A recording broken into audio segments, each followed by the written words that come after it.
மச்சாலா நீ யாருடா? ஒரு வருஷம் கேரண்டி வேற கொடுத்தேன். ஹெவி டிராபிக்ல போறச்ச பட்டுன்னு அறுந்து.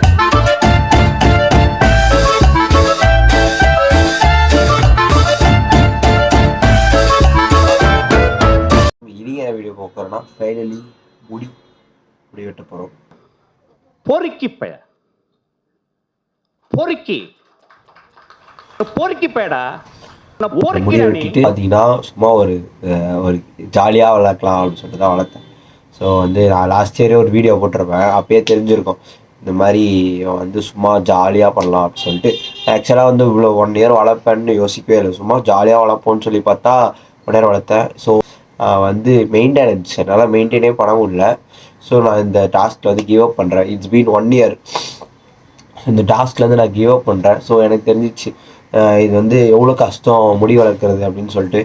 எல்லா உமனுக்கும் ஒரு சல்யூட். பிகாஸ் ஒரு தடவை இந்த முடி முன்னாடி வரும்போது இப்படி எடுத்து போகிறது, இப்படி எடுத்து பண்ணுறதே நம்மளாம் நினைப்போம் உண்மை இந்த பொண்ணுங்களாம் சீன் போடுறாங்க அப்படின்னு நினைப்போம். ஆனால் இது வந்து சீன் கிடையாது.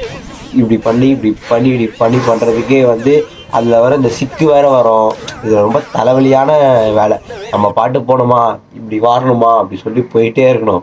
ஸோ இது மாரி வேலைலாம் தேவையில்லாத வேலைலாம் நம்ம வச்சுட்டு ஸோ ரொம்ப கஷ்டமாக இருந்துச்சு மெயின்டைன் பண்ணுறதுக்கு. என்னாச்சு, ஒரு தலை காய வைக்கினா கூட எனக்கு வந்து ஒரு 1/2 hour ஆகும். ஒரு தலை ஈரமாக இருக்கும். எனக்கு அதெல்லாம் கொஞ்சம் லைட்டு இரிட்டேட்டிங்காக இருந்துச்சு. ஸோ முடி வளர்த்தா இதெல்லாம் பண்ணி தான் ஆகணும், வேறு வழி இல்லை அப்படின்னு சொல்லிட்டு தான் இன்றைக்கி முடி வெட்ட போகிறோம். இதே மாதிரி வெட்டணுமாப்பா, இதே மாதிரி வெட்டணுமா?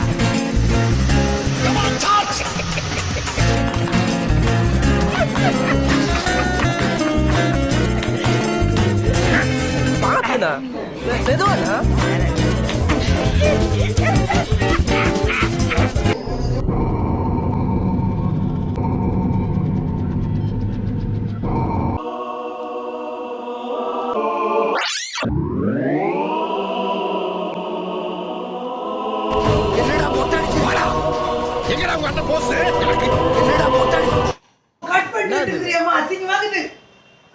என்னதான் நல்லா இருக்கல. என்னது கோழி சூத்தாரி சார் இது ஃபங்க் சார்.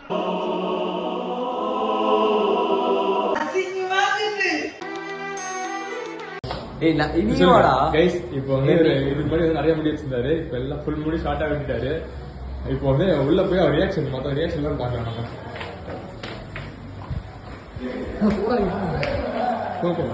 அந்த பிள்ளை இருக்கான் முடியும்.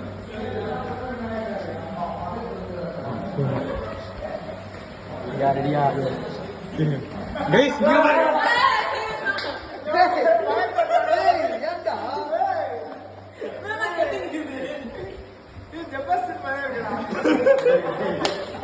இதெல்லாம் வேணாம்.